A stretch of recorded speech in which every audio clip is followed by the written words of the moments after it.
PIP breast implant saga will report its findings. For thousands of Australian women with the implants, it's been a nervous wait. It was the scandal that left 400,000 women around the world fearing for their lives.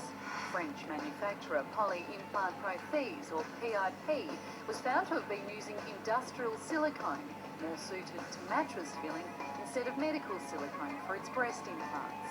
The company went bankrupt, and victims looked to their governments for reassurance. It's clear to us, and we know that the French and the Germans and many other groups decided to just remove all these implants, but they really didn't have an explant strategy based on science. It was very emotionally driven. Australian women couldn't understand why their government didn't follow the lead of its overseas counterparts. I was always tired, always feeling very run down. There was a slight bit of hair loss. Nolene Walker is one of around 6,000 Australian women with PIPs. Just 4 years after her implant, the silicone inside her breast ruptured and spread. I was terribly emotional during the whole time. Mood swings were so much so that they ended up putting me on antidepressants. But 2 years of testing in Australia and overseas hasn't turned up any evidence that PIP implants are toxic. Although the silicone that the manufacturer used hadn't been certified as medical grade, the testing hasn't shown any chemicals that are toxic to human health. But the reassuring message hasn't cut through. The TGA is the body that approves and monitors the use of medical devices in Australia. A government inquiry into how they handled the issue is due to report its findings tomorrow. I cried, I broke down, I was a mess.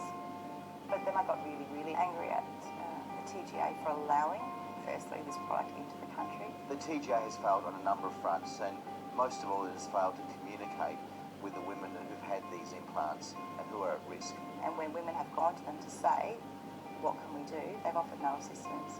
They've got a call line, we can call up, they give you details on that tip. Nolene is one of almost 1,000 Australian women who've joined a class action lawsuit over the saga. Their main concern has been that they have a medical device inside them which has been made up of unauthorised, unapproved and untested silicone.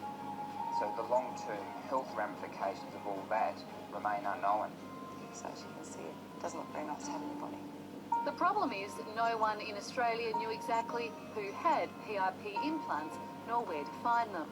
And 2 years after the implants were removed from the Australian market, many women still haven't heard from their surgeon.